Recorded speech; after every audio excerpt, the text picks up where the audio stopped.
성탄절이 되시면 기쁘십니까? 저는 이렇게 돌이켜보면, 제가 어렸을 때 아니면 뭐 가깝게 대학교 때만 하더라도, 오늘날의 이 성탄절 분위기하고는 완전 달랐던 것 같습니다. 여러분들은 안 그러십니까? 제가 대학교 때만 하더라도 벌써 30년이 흘렀죠. 그럴 때만 하더라도 12월 1일만 되면 온 가게가 다 트리 장식을 바깥에다 내놓고 음악도 크게 틀었습니다. 그리고 24일 되면 정말 바글바글거려서 어디 명동이라든지 이런 데는 걸어 다닐 수가 없을 정도로 그렇게 사람들이 많았죠. 그래서 한 달 내내 무슨 축제 같은 그런 기분이 났습니다. 요즘 같은 데서는 그런 거는 뭐 찾아보기 어려운 것 같습니다.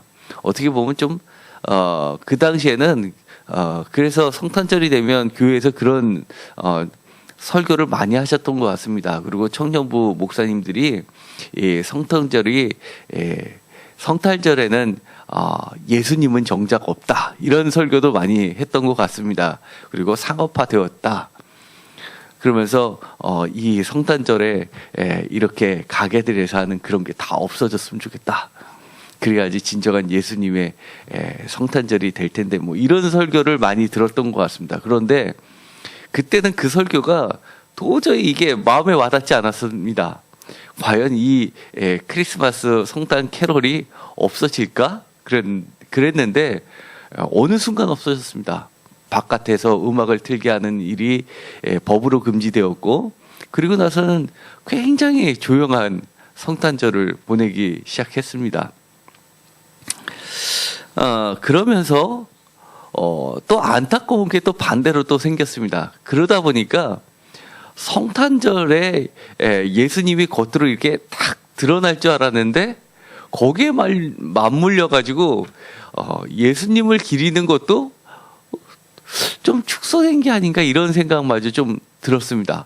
왠지 성탄절이 기쁘고 즐거운 그런 들뜬 분위기는 사라졌지만 이 아기 예수님이 오신 것에 대해서 기쁜 마음도 조금 사라지는 것 같아서 좀 안타깝습니다. 안타까운 마음이 듭니다. 여러분들은 이 성탄절 기쁩니까? 정말 옛날처럼 이게 들뜨고 12월이 기다려지고 그렇습니까? 이 전 세계에서 이 성탄절이 가장 뜨겁고 바쁜 교회가 있습니다. 그런 교회가 어디일까요? 전 세계에서 가장 복잡한 곳. 어딘지 모르십니까? 진짜 모르십니까? 이 전 세계에서 정말 발디딤 튀김없이 가장 복잡한 곳이 있습니다. 바로 베들레헴에 있는 예수 탄생 교회입니다. 거기는 이 12월 24일 0시가 되면 예배를 시작하는데 그때 드린 이 예배가 전 세계에 생중계가 됩니다. 그리고 CNN 같은 데서 25일 뉴스를 딱 틀면 거기서 드린 0시에 드린 예배가 딱 나오게 됩니다. 성지순례를 갔다 오신 분 여기 계십니까? 저는 아직 못 가봤습니다. 한번 우리가 이 베들레헴이 어떤 곳인지 한번 보는 건 어떨런지 이런 생각이 듭니다. 특별히 여러분들 보시면서 좀 특이한 건 없었습니까? 저는 이걸 보면서 제가 몰랐던 거. 야, 예수님이 탄생했던 곳에서 불가타역 성경이 탄생을 했구나. 역시 말씀이신 예수 그리스도구나. 이런 생각을 좀 했습니다. 사실 이 불가타역은 우리 개신교에서는 별로 그렇게 많이 얘기를 안 하지만 로마 카톨릭에서는 16세기 때까지만 해더라도 이것을 그대로 썼었습니다. 전 세계가 공통되게 아예 다른 언어로 번역된 거는 예배에서 사용할 수가 없었습니다. 그러니까 일반 사람들은 예배를 제대로 드린 게 아니죠. 완전히 자기들은 못 알아듣는 소리를 신부들은 혼자서 다 얘기하고 그걸로 예배는 끝나고 성찬식을 참여하는 것으로 예배를 삼았으니까요. 그렇지만 어쨌든 간에 저게 계기가 돼가지고 이렇게 전 세계 언어로 바뀌는 그런 계기가 됐던 거죠. 사실은 4세기만 하더라도 그리스어 성경은 모르는 사람이 많았다는 것을 우리는 다시 한번 알게 되고요. 그래서 교부들 중에서 2세기 때, 3세기 때 교부들이 해석한 게 그래서 중요한 겁니다. 왜냐하면 우리도 보면 약간의 뉘앙스 차이점을 우리는 우리는 알지만 외국 사람들은 모르는 게 있죠.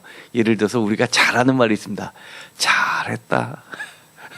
이게 진짜 잘한 건지 못한 건지 이런 뉘앙스 차이를 그 시대에 언어를 사용하는 사람들, 그리스어를 모국어처럼 사용하는 사람들이 그래도 그나마 2세기 때까지는 다 존재했기 때문에 2세기 때까지 해석, 그게 굉장히 중요하게 남아있는 겁니다. 또 이 불가타역에서 제일 먼저 번역된 게 이제 독일어였죠. 종교개혁을 하면서. 그리고 영어로도 번역이 되었죠. 그런 여러 가지 것들, 이런 것들이 오늘날에 이렇게 한글 성경으로 발전되기도 했습니다. 그 다음에 또 이걸 보면서 좀 특이한 게 뭐가 있었나요? 저는 이 전체 교회가 사실 동굴 형식으로 해서 다 뚫려 있었는데 여러 교파가 사실 여러 교파도 아니죠. 단 3개의 교파입니다. 3개의 교파가 서로 담을 쌓고 이 손가락 하나 들어갈 만한 구멍만 남겨뒀다는 것.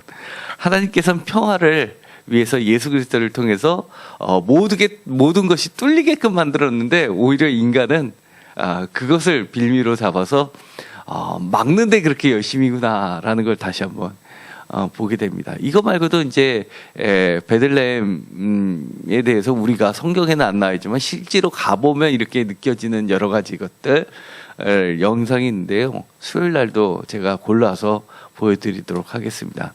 여기는 이제 12월 24일 자정에 하는 그런 예배 모습은 볼 수 없었지만요.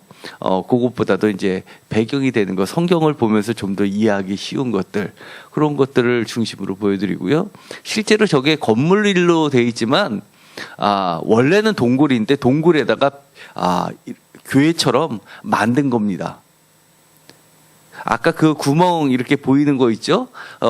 그것이 밑으로 내려가면 또 동굴로 이어지고요. 거기는 아예 들어가지 못하게끔, 그렇게 만들어 놓고 그 위를 사람이 다닐 수 있게 벽처럼 만들어 놓고, 그 구멍으로만 이렇게 볼 수 있게끔 한 거고요.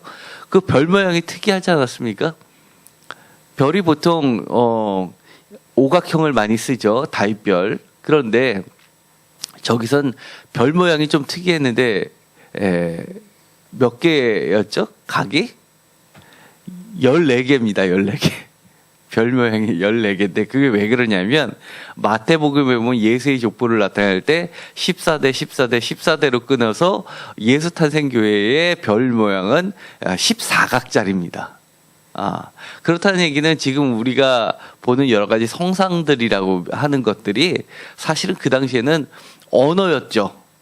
글자를 모르는 사람한테 보면서 설명해 주기 위한 도구로 쓰였다는 것. 그게 사실 이제 성상입니다. 우리는 지금은 개신교에서 그걸 다 미신이라고 해서 다 없애버리고 십자가 하나만 남았습니다. 사실은요. 심지어 보수적인 장로교 쪽 교파에서는 저것까지도 없애자 이런 얘기까지 할 정도니까요. 어쨌든 간에 그런 독특한 표현들이 있습니다. 저 옆에 보면 여러분들 옆에 이렇게 볼펜하고 포스트잇이 있죠. 여러분들이 재산이 한계가 없다고 가정하는 겁니다. 너무너무 부자고 뭐 몇백조 몇천조까지도 갖고 있고 그다음에 권력도 많다고 생각을 제한이 없을 정도로 로마 황제처럼 그렇게 제한이 없다고 가정했을 때요. 예수탄생교회 대표적인 거 하면 이 별 아닙니까? 별이 상징하는 게 뭡니까? 빛이고 그 빛을 따라서 만인이 다 온다는 겁니다. 그래서 이방 사람들조차도 그 별을 찾아서 오는데 그 대표적인 게 동방박사였습니다. 동방박사가 드린 예물, 이것은 구약의 성취를 이야기하죠. 전 세계 모든 사람들이 주께 예물을 드리러 오는 모습을 상징하는 겁니다.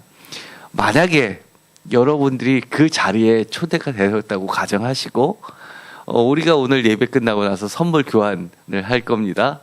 여러분들이 예수님께 드리고 싶은 거를 한번 적어 보십시오. 여러분은 뭘 드리겠는지 한번 적어 보십시오. 지금부터 딱 30초 드리겠습니다. 한번 적어 보십시오. 평소에 여러분들이 맨날 예수님한테 달라고만 하시지 않으셨습니까? 야, 이번에 제한이 없습니다. 권력도 제한이 없고 재산도 제한이 없습니다. 한번 멋지게 한번 쏴 보십시오. 어떻게 여러분의 마음을 다 표현해서 다 쓰셨습니까?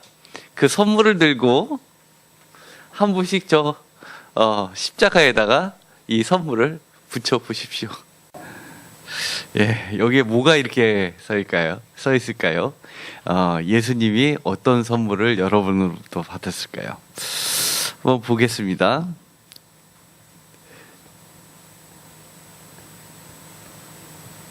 예천이의 선물입니다. 만년필. 왜 만년필입니까? 왜?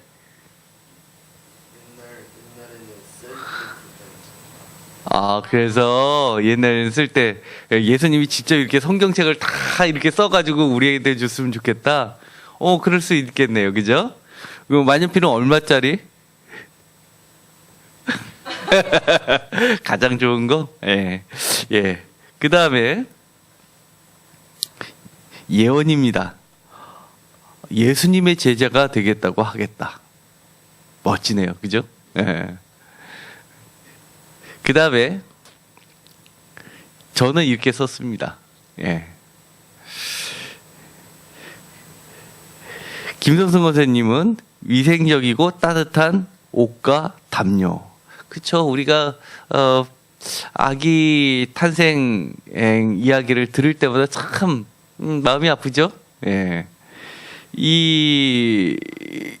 아까도 말씀드렸지만 2세기 때 교부, 3세기 때 교부는 이렇게 이야기했습니다.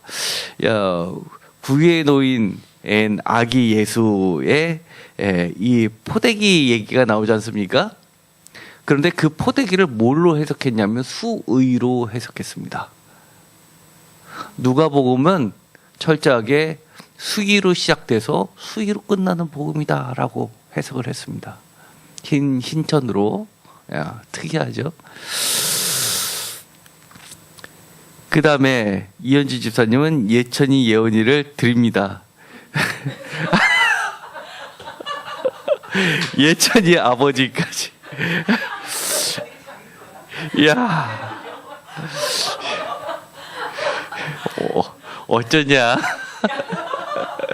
예천이 예언이 어쩌냐.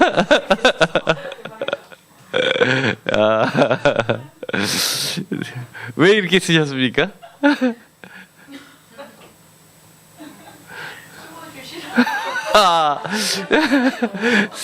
세례 요한도 하나님께 드려진 인물이었고 예수님도 사실 하나님께 드려진 인물이었죠. 우리 누가복음에는 그 흔적이 남아 있습니다. 성전이 돼서 8일째 할례를 마치고 정결례 예식을 취하는 것은 사실은 여기서는 부모가 키우는 것처럼 되어 있지만 이런 모습은 사무엘을 바치는 그런 모습하고 똑같은 겁니다. 예천이 예언이. 그 다음에 배봉선 집사님, 군인교회 봉헌. 와, 멋지시네요. 미자립교회 건물 건축. 와, 멋지시네요. 저도 이거 기대하면 되겠습니까?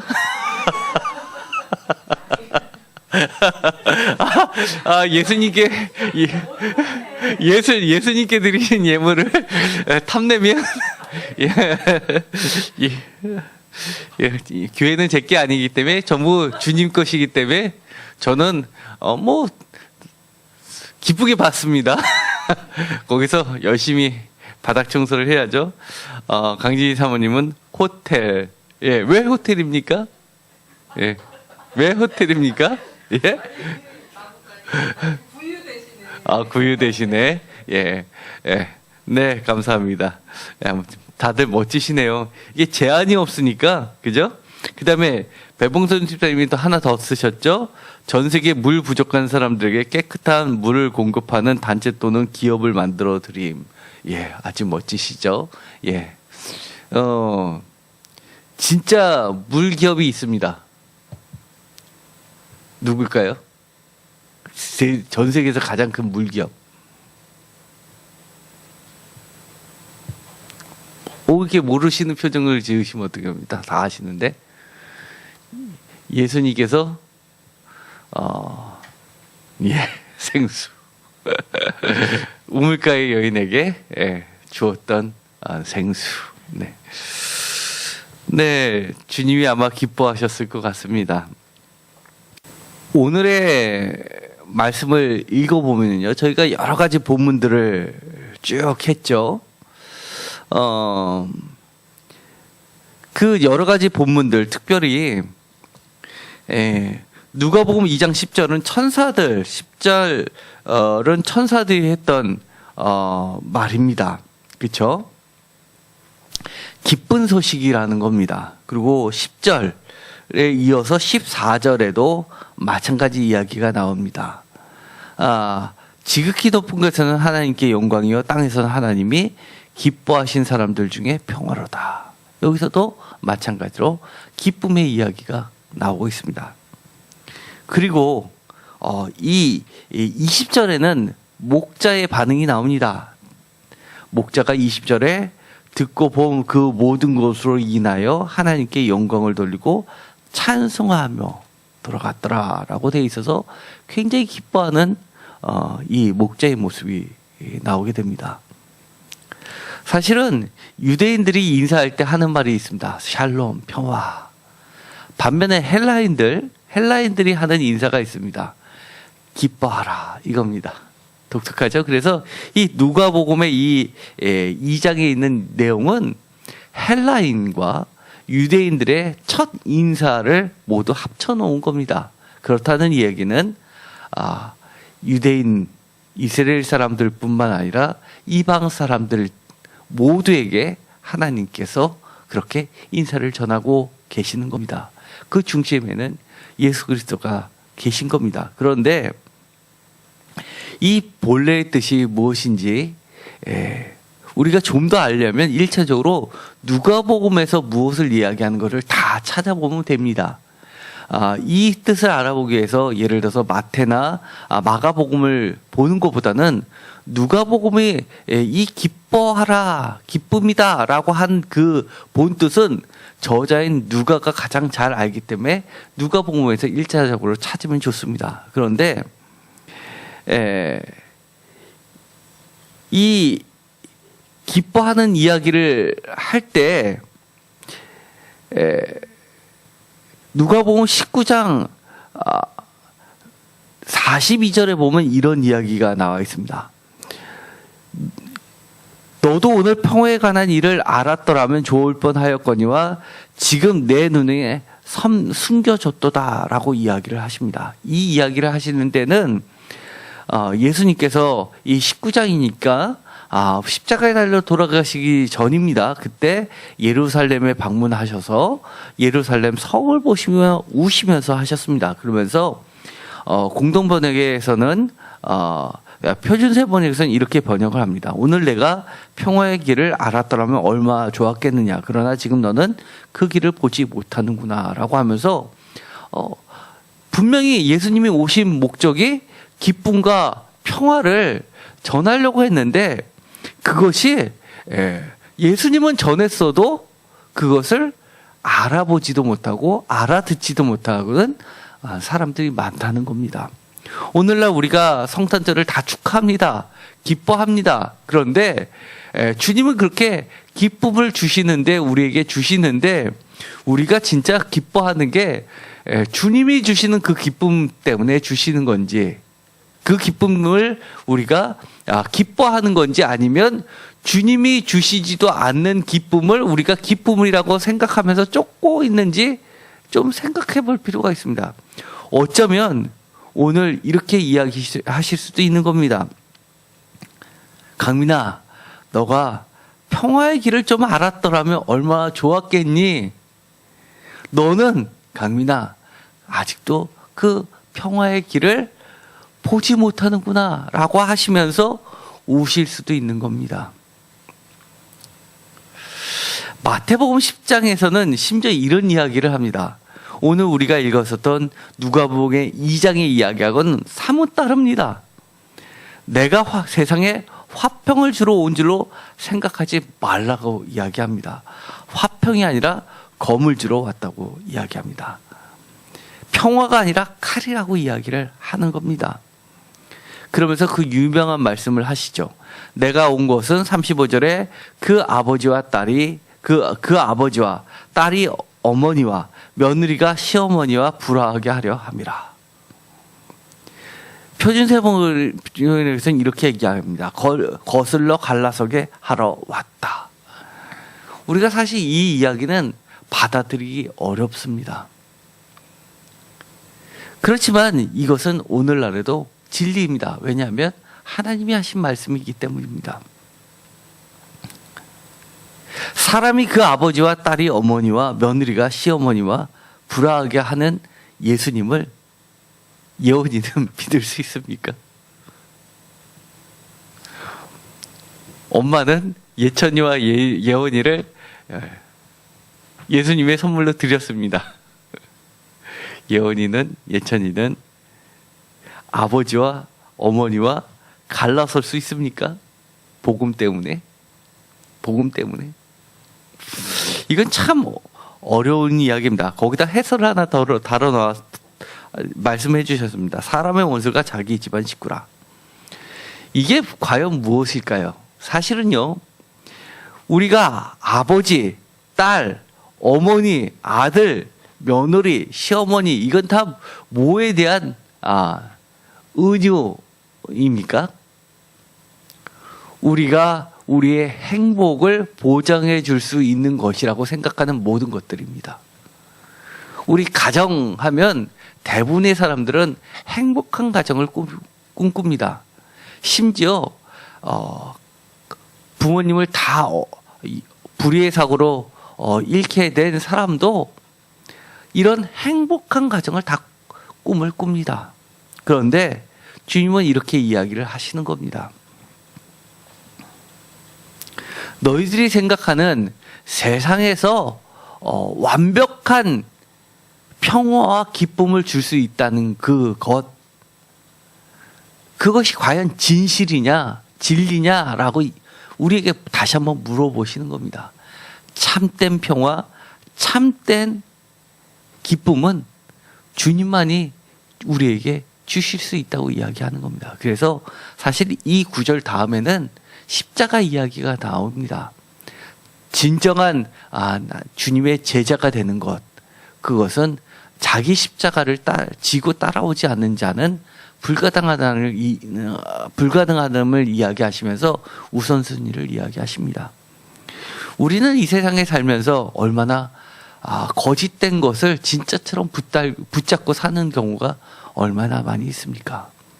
사실 이 성탄절을 맞이해서 주님이 우리에게 이야기하시는 것, 그것은 우리에게 진짜 평화, 진짜 기쁨이 무엇인지를 가르쳐 주시는 겁니다.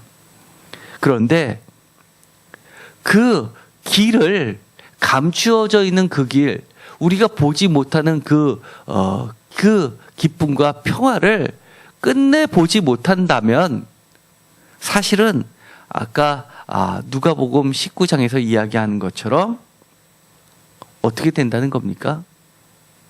끝내는 그 평화의 길, 기쁨의 길을 가지 못하고 마태복음 10장처럼 어떻게 됩니까?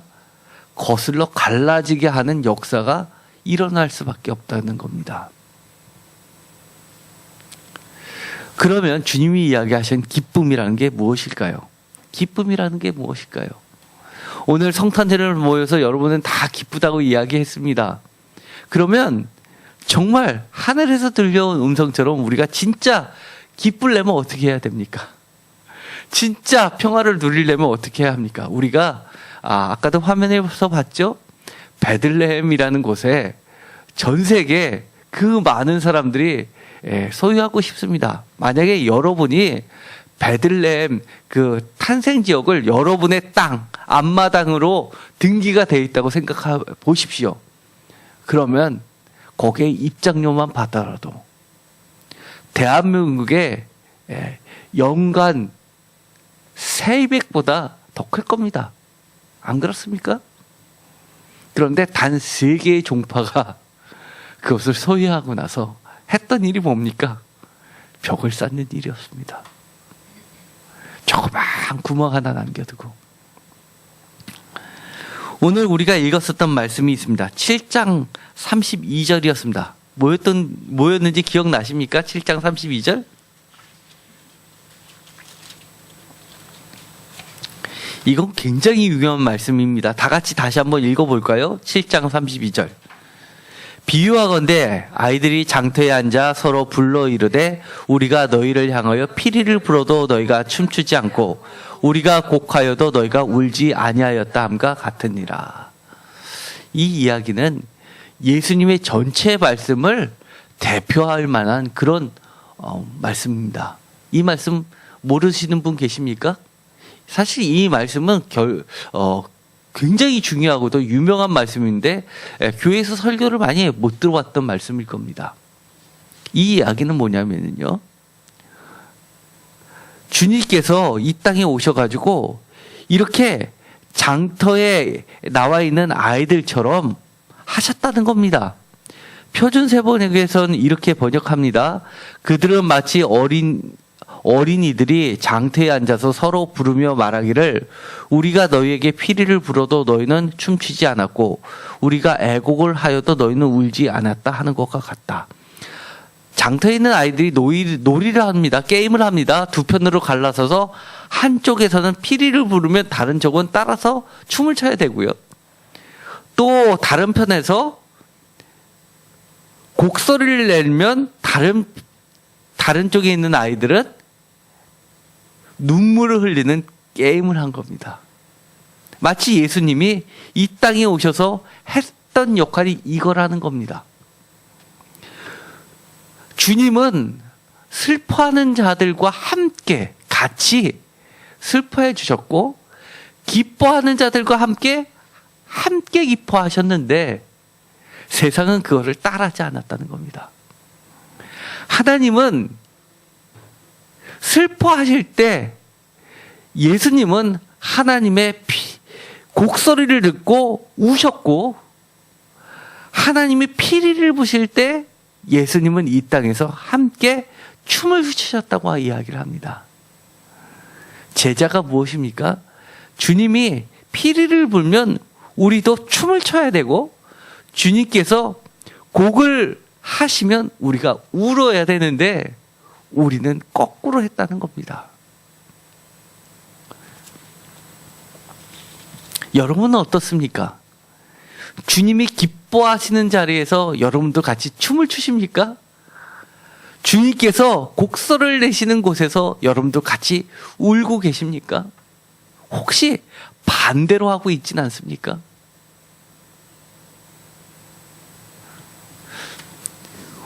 오늘의 말씀 10장 20절입니다. 제가 전에 이 누가복음 통독을 하면서 이 10장이 굉장히 중요한 장이라고 이야기했습니다. 17절에 70인 이야기가 나오면서 제자들이 기뻐했던 것이 있습니다.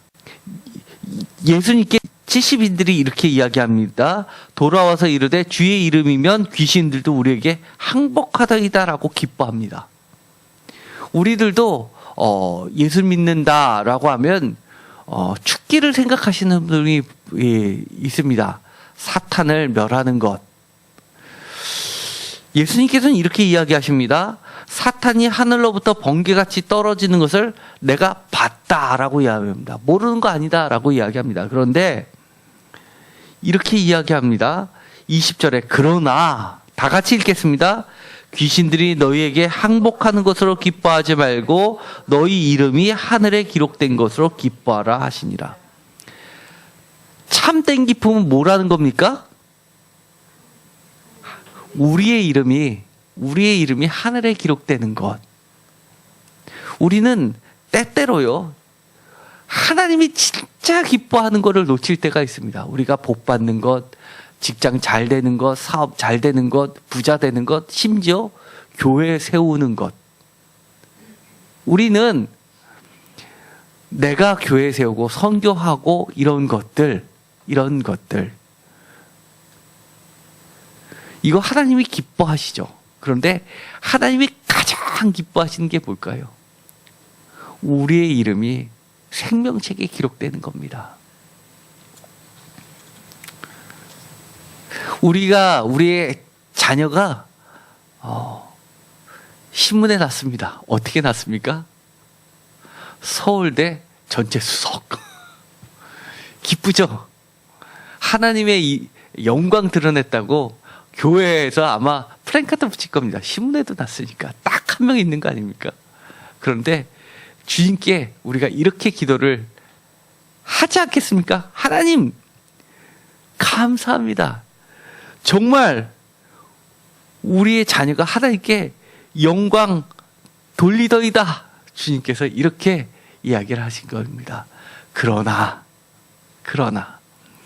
너의 자녀가 생명책에 기록되는 것을 보고 기뻐하라. 우리 자녀가 삼수를 했습니다. 사수를 했는데도 불구하고 또 떨어졌습니다. 돌아와서 하나님께 웁니다. 하나님, 이러실 수가 있습니까? 이러실 수가 있습니까? 주님이 이렇게 답변하십니다. 그러나 라고 이야기하면서 이렇게 위로해 주실 겁니다. 너의 아들, 너의 딸 얼마나 예쁘냐. 너의 아들, 너의 딸이 생명책에 기록됐는데 얼마나 기쁘냐라고 이야기하실 겁니다. 마지막으로 우리가 본문에서 읽었습니다. 23장 28절입니다.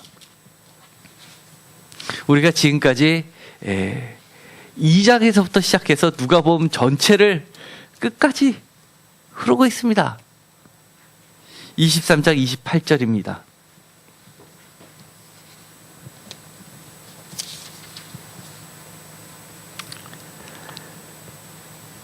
이 23장 28절은요, 십자가에 못 박히는 것이 배경이 되어 있습니다. 예수님께서 십자가를 지시고 정말 힘들게 걸어가고 계십니다. 중간에 넘어지셨습니다. 26절에 구레네 사람 시골에서 올라온 시몬이라는 사람이 대신 십자가를 져줍니다.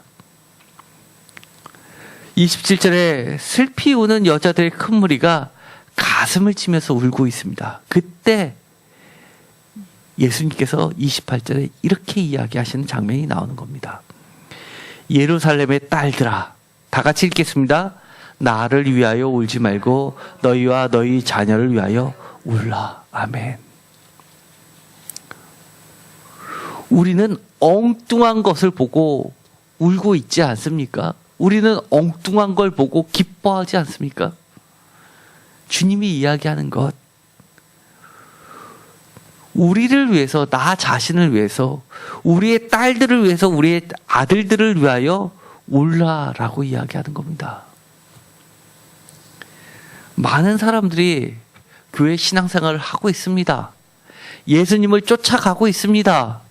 예수님을 보고 안타까워하고 있습니다.